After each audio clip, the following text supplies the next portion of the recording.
I may not be here the whole day, but I'm definitely here for the start of this. But welcome everybody. Great to see some people off camera today too. We don't always get that, so I love it. Hi Amberly, hi Cynthia, hi Aaron, hi Rain. This is great. Love seeing all these beautiful faces. So those of you who don't know, my name is Brandon Eldridge, and I have the privilege and honor of serving as the executive director here at the Colorado SBDC, serving Pikes Peak. For those of you who don't know, we provide free one-on-one consultations to businesses year-round. We are the only nationally accredited organization in the state of Colorado that provides that service. But throughout the year, we have great opportunities to do group learning, and this is one of them. So, welcome to the Pikes Peak Business Builder Series. Every Wednesday at 12 o'clock, we're bringing in a different subject matter expert from the community to talk about everything from marketing to financials to really just managing your own mental stress as an entrepreneur. Am I right, Rebecca? Mhm. And Rebecca is one of those folks. And if you didn't know, we actually offer Rebecca services at no cost through the SBDC. So if you're somebody that is already plugged into our network, we hope that if you're fighting with culture and how to manage your day to day, that's a free service that we actually offer through SBDC. Rebecca is a consultant in her own right, which is she's an amazing consultant and she has a really great business. And she actually advocates for our work in a lot of different spheres within the community. She and I are part of a group called the Rise Coalition, and we're doing great work to help our small business community. So today we're here to have a nice conversation and kind of calibrate the work that we're doing. My gosh, I see so many faces today, Rebecca. This is not normal. Okay, I so this is invited them great. on camera today because we're connecting as humans. That's the Uh, point of the session. I love it. Normally we are I'm talking to the speaker, and that's about it usually. So this is great. Um, and then just one final point, if you have questions, please put them in the chat. We try and find stopping points throughout, but if you feel so compelled, you're certainly welcome to raise your hand and chime in. We love interaction in these sessions. If I don't get a chance at the end of this, Rebecca, I just want to make sure everybody knows we are here at 12 o'clock every Wednesday. It's a free webinar series. I just had a meeting this morning with the USPTO, Patent and Trade Office, and they're going to sign up for a session as well. So you can see we're always looking for great speakers. We always have a good time here. So without further ado, Rebecca, take it away. Hi, thank you, thank you. And thank you so much, everyone, for being on camera. I wanted to intentionally start this way without slides. I will bring up some slides here in a minute, but I get so important when we're talking about this important topic of our well-being that we anchor in our community and that we're all here together to learn, to share. This will be a little more interactive. There'll be a part at the end where I might put you in breakouts with just one other person to kind of share your takeaways. We'll just play it by ear. But I'm just so excited to be here. I'm so excited to be part of the SBDC and part of the important work of supporting small business in our community through every aspect of their business, which there's many aspects to businesses. In fact, would you go ahead and put in the chat right now a little bit about your business? So just your business name, if where you are in the stage, if it's just an idea right now and you're just dreaming, or if you're in the early startup, or if you're a growth stage, and if you have employees, and also maybe where you're located. I'd just love to hear more about who's in the room today. So, welcome. As Brendan said, every Wednesday is a business builder webinar. The fourth Wednesday of every month is well-being, because that is an important aspect of our business that we don't always talk about, is ourselves. We can't do this business without us. So we have to take care of ourselves so we can take care of our business and take care of our employees. And that's the passion of the work that I do get to do with my business, Regenerative Workplaces. So great to see everybody here. It is every Wednesday. Every Wednesday there's a business builder with many different topics. The fourth Wednesday is well-being, but the other ones are marketing and cybersecurity and AI, and like Brandon said, getting patents and other HR. Erin's on the line. She's an advisor with the SBDC. She did a workshop on employees. So every Wednesday at noon. Welcome, Amber, 1 year old, three contract workers. Glad to have you. So I'm going to jump in, just keep adding your info in this chat so everybody knows who else is here today. Today we are talking about the root cause of burnout, which is not what you think. Can everybody see my screen? Awesome. And before we jump into this, we also just took a little assessment. I'll drop it in the chat again in case anybody was late joining. The assessment is free. It doesn't capture your information. It doesn't send your answers to anyone. It's just a tool that I'm working on. It's just a resource I like to give to the community. And so if you haven't taken that yet, go ahead and take it. It is private. And for those that did take it, also maybe go ahead and drop in the chat. Where were you on this scale? What was your final answer on your energy level right now? You also could just come off mute if you'd rather, but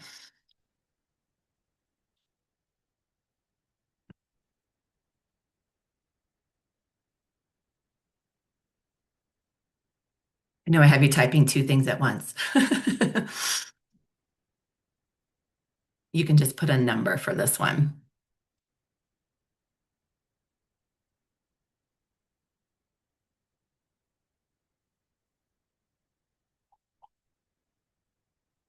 Aaron got a 4. Way to go, Aaron. That's what I got. 5. That's awesome, Rain. I love to hear that.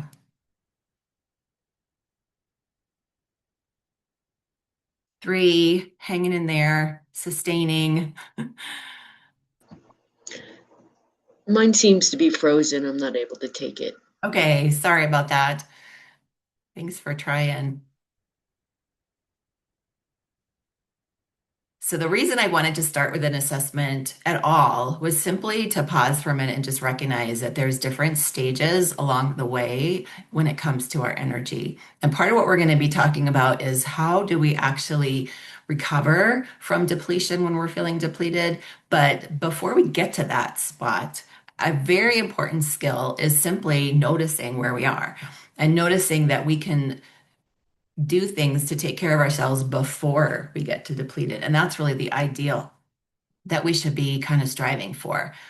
So, just a little bit about me before we get too far along. I'm Rebecca Hawkins. I'm the founder of Regenerative Workplaces. I like to say I am an imperfect human, just like you.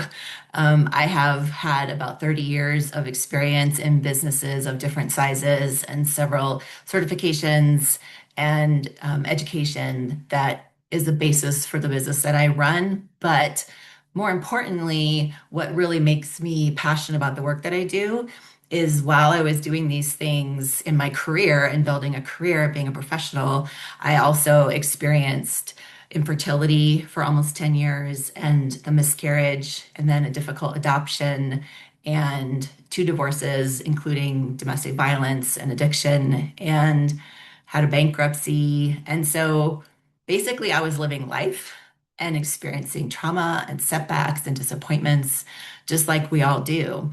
And I had to heal and recover from that and take care of myself during those while also being a professional and having a career. And I learned on my own healing journey that I really can't separate those two things. I'm a human before I'm anything else, before I'm a founder of a business, before I'm an employee in a business, before I'm a CEO or a frontline customer service rep. It doesn't matter. The first thing about me and the most important thing about me is my humanity. And frankly, I like to say and recognize that life is messy because humans are messy. And so, if we're in business, our customers are humans, our employees are humans. If we have them, we're human. And it really behooves us to learn how to take better care of our humanity. So that's the mission of my business is trickle down humanity, helping business owners take care of themselves so they can take care of their employees. And those employees go back out to the community and take better care of their families and each other. And that's the vision that I have. And like I said, I do this work because I've lived this. I have spent a lifetime measuring myself by my performance, not listening to my body, trying to be a perfectionist, not understanding or expressing my emotions or my nervous system. There was even a point in my management career working for a Fortune 100 company when my son in high school had suicidal ideations and police showed up on my door because his friend had called Safe to Tell with a fear that he was going to commit suicide that night. And he got put into some behavioral health inpatient. And I went to work the next day as a manager, as a people leader, put my mask on, and was telling one of my peer friends, another manager, that my son was in a mental health institute that day, and she started crying. And I was like, Why is she crying and I'm not? She's crying about my son and I'm not crying. There's something wrong with this picture. And it's because I had just learned to stuff the emotions, to put on the mask, to show up as the professional, like never let them see you sweat. I'm a leader. People are depending on me. But later, as I unpacked some of that with my therapist, I realized I was living a lie that the truth is employees and other people will have a much more respect for and connect more with the mom who was hurting for her son than the fully put together has all the answers manager. And so I've walked this path myself, and that's why I do this work of learning, helping others learn how to listen and navigate difficult emotions, because we do want to contribute to the world, but we need to take care of ourselves to do that. So that's a little bit about me. I want to start before we get too far along this path of talking about what actually is burnout, because what we're experiencing may be burnout and it may not be burnout. The World Health Organization, believe it or not, has actually codified burnout as an occupational phenomenon. So this is now technically a workplace hazard that the World Health Organization recognizes, and they define it as chronic workplace stress that has not been successfully managed. And it has three dimensions or symptoms. One is your energy depletion, feeling exhausted, feeling tired, more so than usual. Another is this sort of cynicism, disengagement, mental distancing, not really caring as much as you used to. Um, and then the third is reduced performance, you have reduced efficacy. You're just not able to get as much done as you used to be able to get done. You're not able to accomplish as much in a day.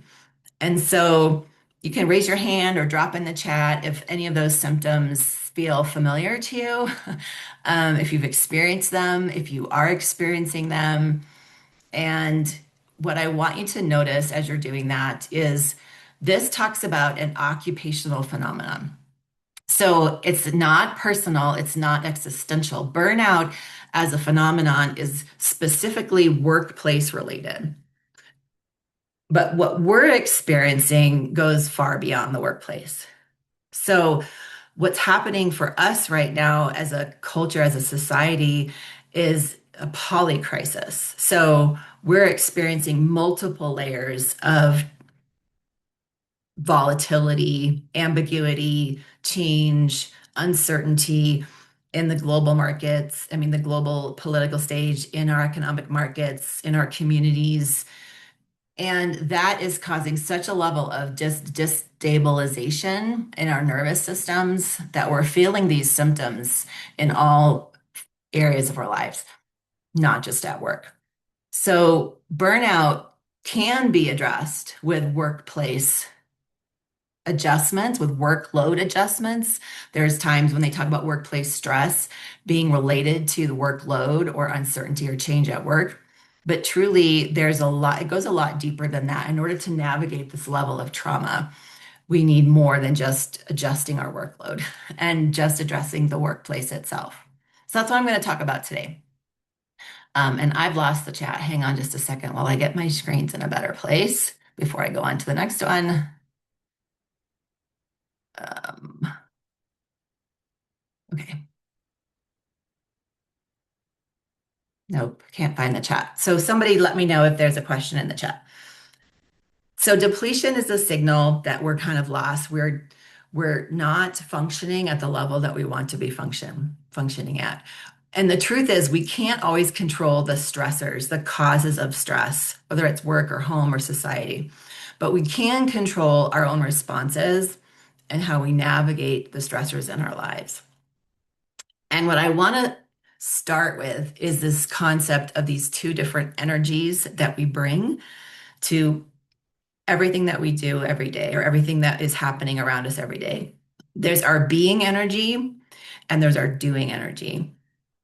And yeah, I want to acknowledge that some of this work and some of the work I even do with regenerative workplaces is sort of spiritual because it's about tapping into our deeper self, that we're basically acknowledging we're more than just a machine. We have a soul or a higher self or a consciousness or whatever you want to call it, but it's the thing that's sacred in us that makes us who we are, that makes us unique, that makes us special, that energizes us. We have a being.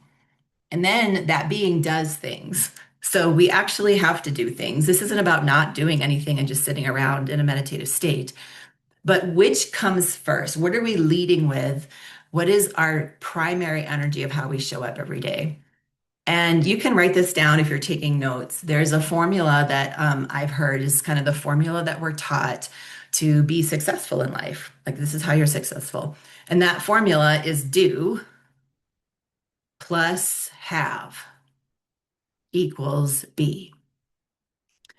And it basically means if you do all the right things, if you go to college and if you get a good job and you get promoted and then you get to have a nice house, you get to have a nice car, you get to have money and take vacations, and then you get to be happy or be successful.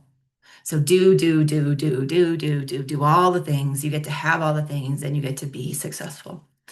That formula, however, is actually contrary to how we're designed as truly sacred beings. The real path to fulfillment is be plus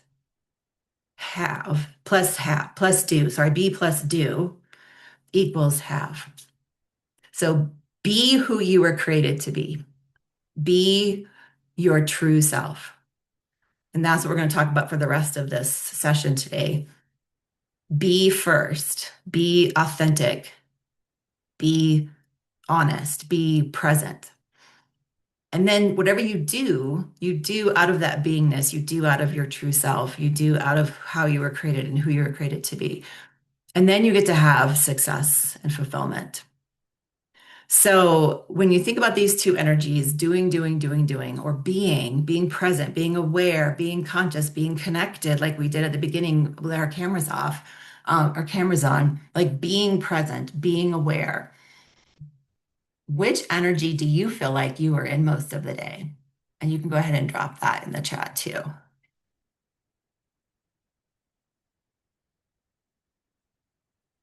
I'm going to try to find my chat while I do that. There it is. Okay. I finally got it.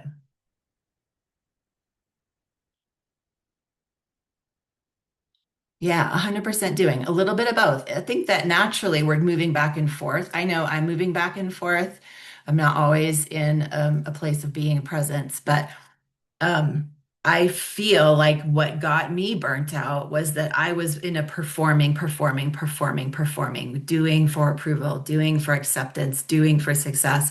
And I didn't have a sense of who I truly was that I could anchor to.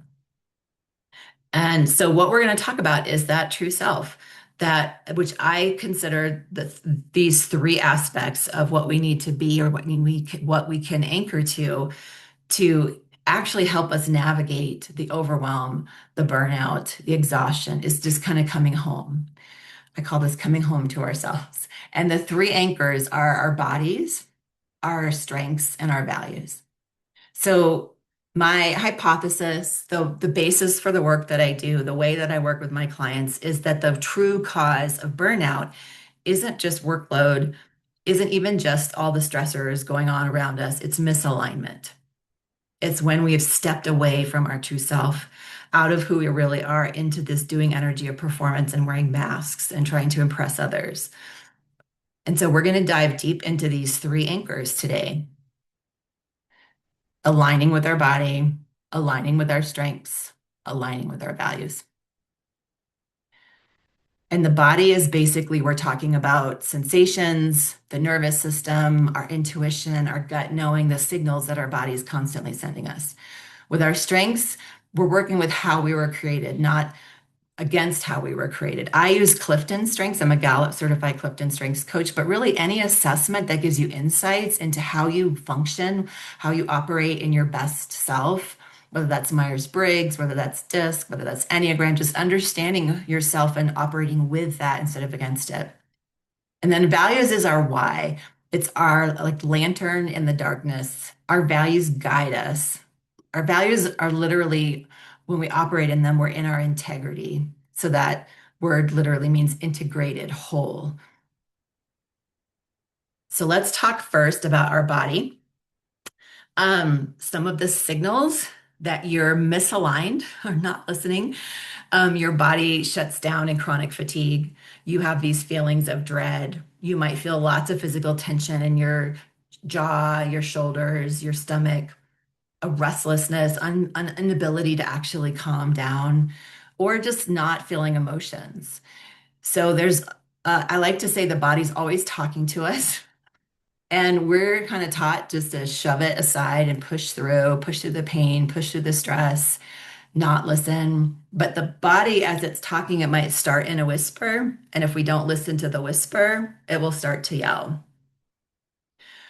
So, one way to just connect to your body throughout your day is literally place a hand on your heart.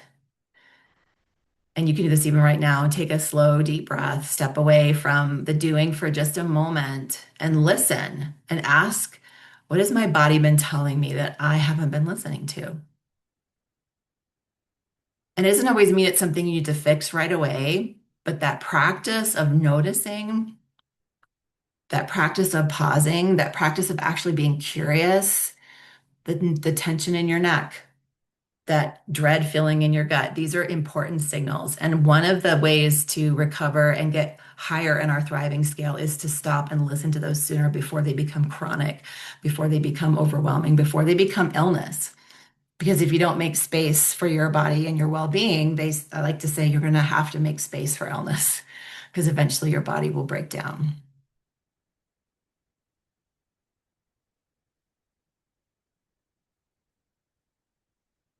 I'm going to pause here before I go on to strengths, just for some reflections or observations, either come off mic or come in the chat. How do you feel like your body has been speaking to you, or what have you noticed? Even just the moment when you take a pause and just check in, what do you notice in your own body, or have you noticed happening in this last weeks, months, or years? Or where do you feel stress in your body first? If you maybe have paid attention to it, where does it show up for you?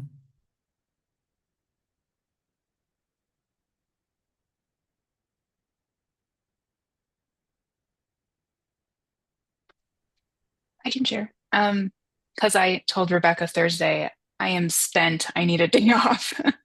And so I took a whole day to just rest. But I carry tension in my neck and my throat. And so Mm, sometimes it causes me to actually have problems with swallowing and things like that. mm. Um, and it's funny because I always thought it was more of a posture issue of where I'm choosing to sit too long during the day. But I've been good this week and I've been sitting at my desk with all my ergonomic stuff and I'm still feeling it. So I'm like, oh, it's still this stuff, not my posture. So if I take one thing away today, it's that. Yeah, listen. Mhm. I see a lot of people putting in the chat just overall tired. And I can really relate to that one too, because in addition to some of the things I mentioned earlier, just in the first year of running my business, my mom passed away very suddenly.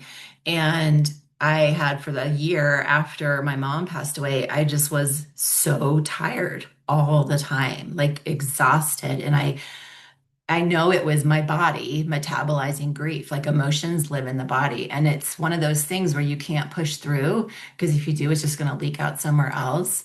And I had to learn to find the balance of when I'm tired, I'm going to end my day earlier, take a little break. And when I have energy, I'm going to leverage that energy to get some things done. And being able to ride the waves is kind of how I would express it, is noticing what I need and giving myself permission. So I'm so proud of Erin. She gave herself that day off because this is the other thing I want you to write down if you're taking notes or thinking about this.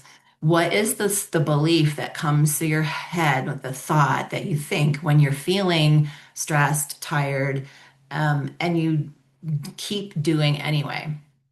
There's a belief there about your worth. There's a belief about the prioritization. There's a belief about things that have to get done. Whatever that belief is, write it down right now so that it's named and conscious. You don't have to share it with us, but acknowledge there's a belief there.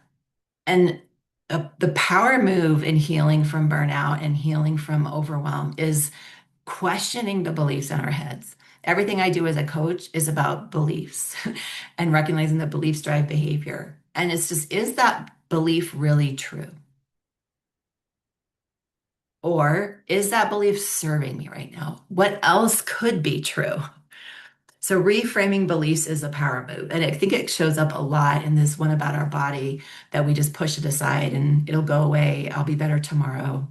Um, so take that as one possible practice is taking time throughout your day to pause, put a hand on your heart, take a breath, check in with your body. What is it telling you? And can you listen to it and can you honor it? It's amazing that pain, even when you feel pain, if instead of just taking a pill, you kind of put your hand on the part of you that hurts and take a deep breath and talk to it and say, thank you for um, giving me the signal that I need to slow down or the signal that there's some tension here. Pain can literally subside just from touch and from acknowledging it and listening to it. So try that one too. Something I learned in my yoga training that pain is not all physical, it's a lot emotional and mental. And we can not ignore the injuries, but we can actually move through pain with thought and emotion. So let's move on just to strengths.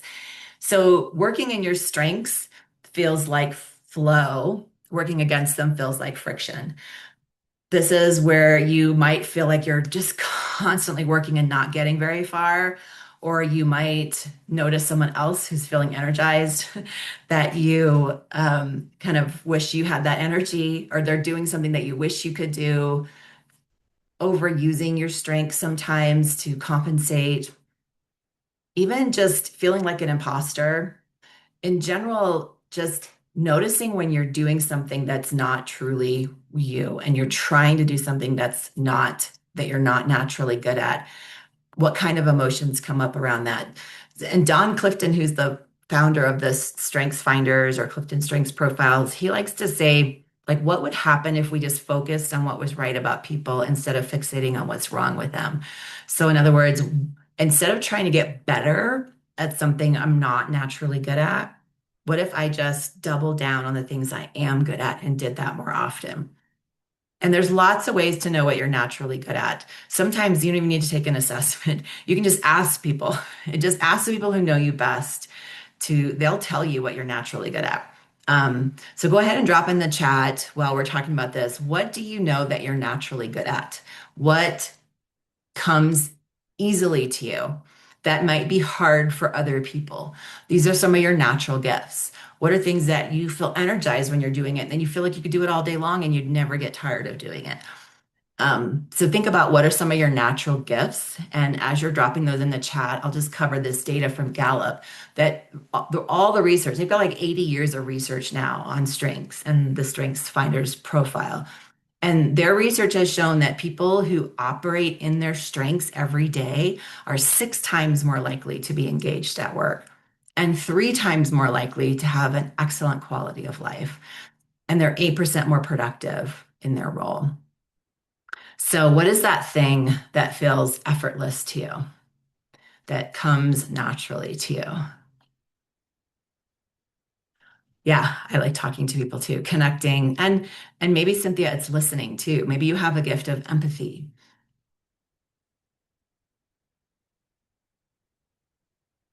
Some people love spreadsheets. See?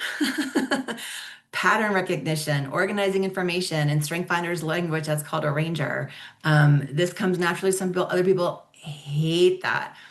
Um, Yeah, connecting with people. And in the people space in Strength Finders, there's these 2 talents. One is called woo, which is winning other people over. That's the person that can just strike up a conversation with a stranger and instantly make people feel seen and heard. And then there's relator, and they're people that go deep and they maybe aren't as comfortable in a big room, but they love to build trust and they're very authentic and they value authenticity. So there's a lot of different, even relationship building skills. Problem solving. Yeah, loving. My son is really good at troubleshooting. Like he loves to take things apart and figure out what's wrong with it.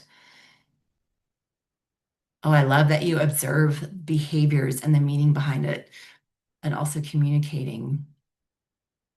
So I'm also curious, and you can come off mute or put something in the chat for this too, but when you see these statistics of people who operate in their strengths every day are more engaged, have a higher quality of life, are more productive, why do you think that that is? Just off the top of your head, why do you think that would make a difference in performance and in just well-being in general?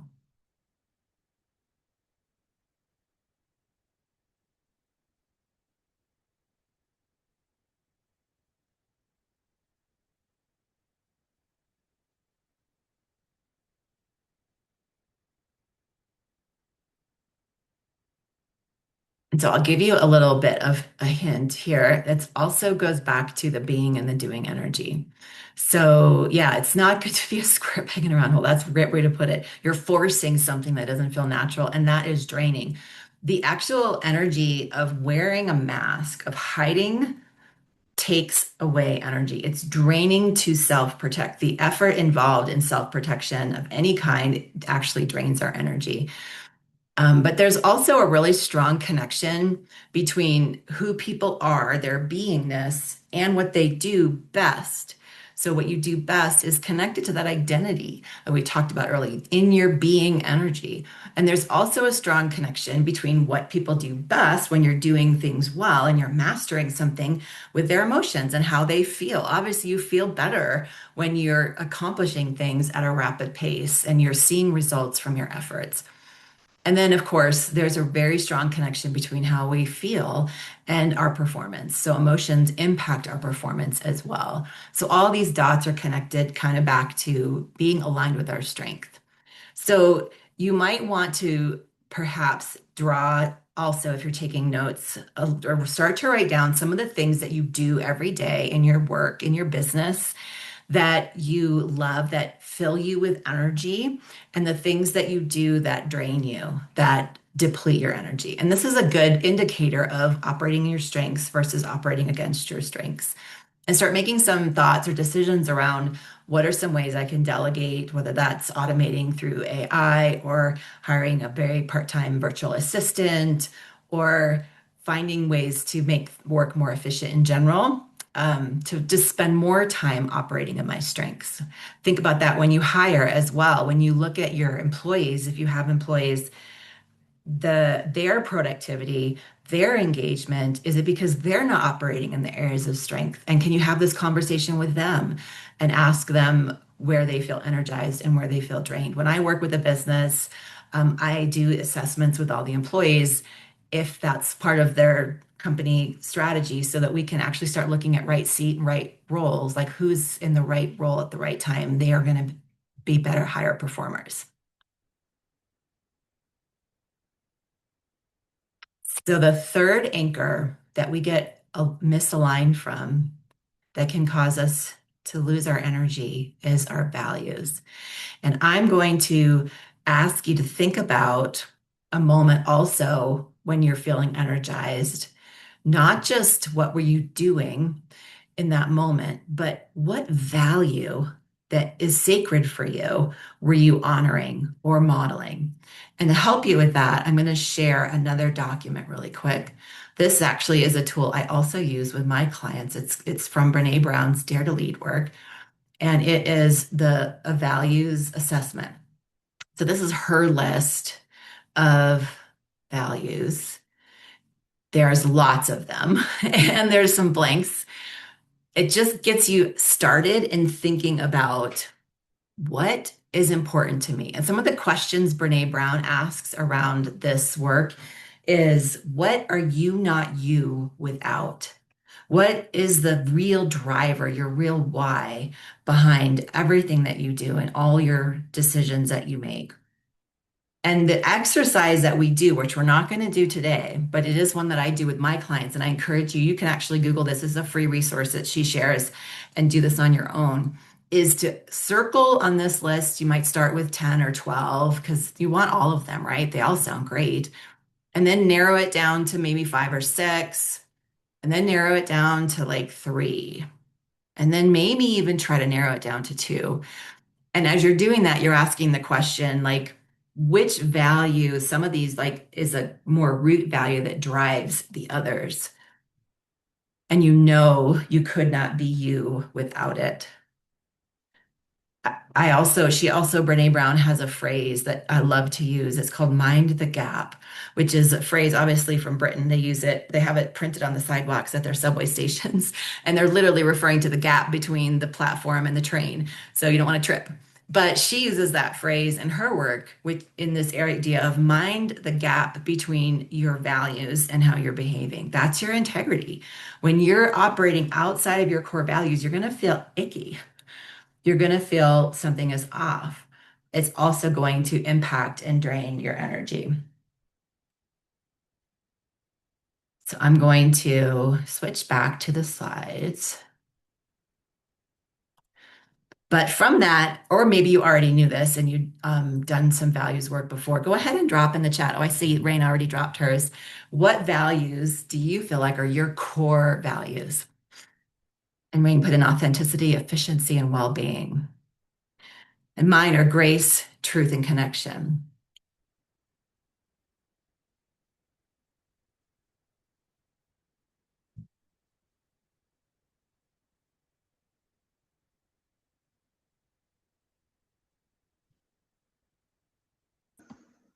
Can you show the value list again, and also send us a copy of that?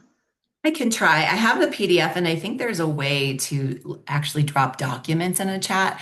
I don't have a link to it because I downloaded it for myself, but it is freely available at her website. And I don't know what just happened. I clicked on something and now I have lost even my cursor. I hit escape. Okay. I can't see the attached document in the chat window.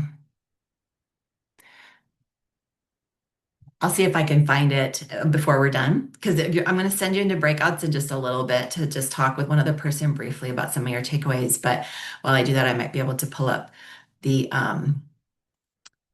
list for you to have. But here is the list again on the screen. Yeah, Cynthia says she loves to do outreach in the community. So giving back, maybe that's a value of service.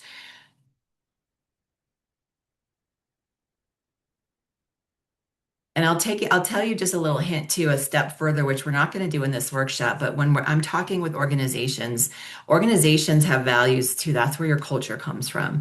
And so what are your organization or your company's core values? They might be the same as yours if you're a small business owner and you're the business and or you have just a few employees. But you also might have the business might have some of its own values of how the business wants to operate in its community.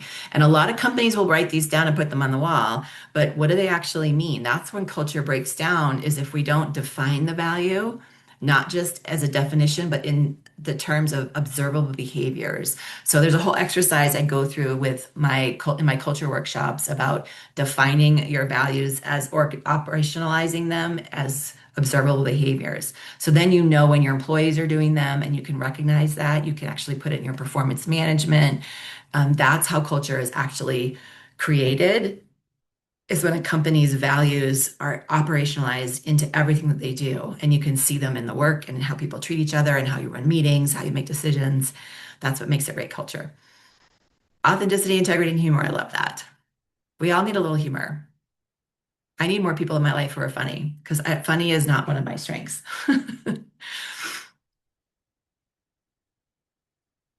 Okay. Clicking back. So those are the three areas where we can get out of alignment, and that can contribute to our exhaustion or overwhelm. And getting back into alignment, it doesn't make all the stressors go away. It's not a magic wand that solves our problems, but it becomes like, I love the word anchor. It becomes our strong foundation that we can draw from, that we can fill on ourselves from when the world wants to deplete us and when there are many, many things to do. So, of these three, body, strengths, values, which one of these feels like it might be most out of alignment for you right now? And I'll have you just go ahead and share just 2 or 3 minutes with a partner. This is a great chance to get to know someone, to help someone else feel seen and valued, and just say out loud and name out loud, like, what is true in your situation. And then we'll come back and we'll talk about, like, what are we going to do about it? So create 3 rooms.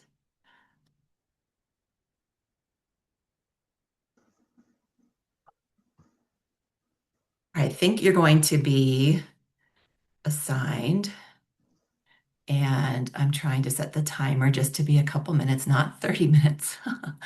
um, it automatically sets to 30 minutes. That's funny. That would be a really long time. 3 minutes.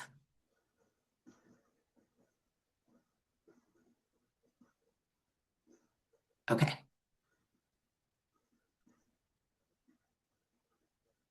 Here we go.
Resume. So really all I wanted to go from there is just the summary reminder that um, the real work is returning home to who you are and who you're always meant to be. That is the being energy, that is the anchoring and aligning that helps you come home and feel some release and some pressure when you can't always change all the external circumstances. And that's the work that I love to do as a coach with my clients, because then the other part of that is accountability. Like having someone hold you accountable to these changes, having a safe space to process through these changes or shifts, I should say, is the real work that gets done in coaching. So, what is one decision, just one, that you're going to make this week from your true self, from what you know to be true about your strengths, about your values, listening to your body's wisdom, what your body is telling you that you need, and go ahead and write that down. You don't need to share it, but I want everyone to be sure to leave a workshop with a takeaway. So, what is one decision that you're going to make from your true self this week to start moving towards yourself instead of the external validation, performance, doing energy, and kind of back into your being energy so that you can do from a more grounded, whole, and aligned space? And with that, I just want to remind you that you were never meant to run on empty. It's not how we're designed as humans. We have this amazing nervous system and this stress response that it's funny when we talk about stress, we talk about it as if it's bad. Our stress response is actually miraculous and beautiful and wonderful. It is designed to be resilient. Our bodies are designed to respond to danger and to respond to higher levels of work and effort when we need it, to protect ourselves, to protect our loved ones, to push through and get a big project done. The issue is chronic stress. The issue is not finding the cycles, the dips and the rises, the taking the day off. We are meant to have moments and bursts of energy and productivity and getting lots done, and moments of rest and seasons of rest. You look around at the nature, that's how nature operates, that's how animals operate, that's how the seasons operate. Everything around us is telling us that our bodies are made to function at an optimal homeostasis level and not constantly be going all the time. And if you really want a place to just dive into this a little bit further, or just to have some community, I offer a monthly group. Erin's been to my group called the Exhale, literally. It's a group, it's free.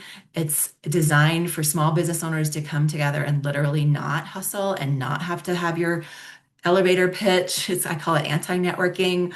It's a space for us to do some embodied nervous system regulation and also share what's draining us and share tools on how to get more back to our humanity. And I would love to have anyone join me for that free monthly event. It's always on the third Thursday at 6 p.m., no cost. But if this resonated, I also offer this as one-on-one coaching. I have a paid membership group as well, and I do these as team workshops. And I wanted to make sure, though, to let you all know that these Wellbeing Wednesdays, we have the speakers scheduled for the rest of the year. So, as we said at the beginning, I like to always remind everybody before we end that every Wednesday at noon, the Small Business Development Center is offering a workshop. There always will be practical tools for help you in your business. They're always free, they're always virtual. This scan to register takes you to the events page where all of their workshops are listed, including their startup day, including leading edge, including everything. I just want you to know, since you're here for Wellbeing Wednesday, these are the topics for the rest of the year for Wellbeing Wednesday. These are the speakers I have coming in to talk about all different aspects of workplace well-being and burnout and capacity managing stress. And then I'll be ending the year in October speaking again on why well-being at work is actually a social impact strategy and how we actually change communities through how we treat our employees. This one is very specifically for people with employees as well, because that's part of that trickle down effect. But mark your calendars and feel free to scan that to register at the SBDC's website. And I'm just so, so grateful that you all came to join me today for this workshop. I hope that you had some helpful takeaways for you in everything that you do. What you do matters. You're the pillar of our community. The small business owner gives so much back to the people around them, and I just value that so much. And I hope to see you next month or at another SBDC event soon. Please give us some feedback. You'll get a survey afterwards as well. So I appreciate you.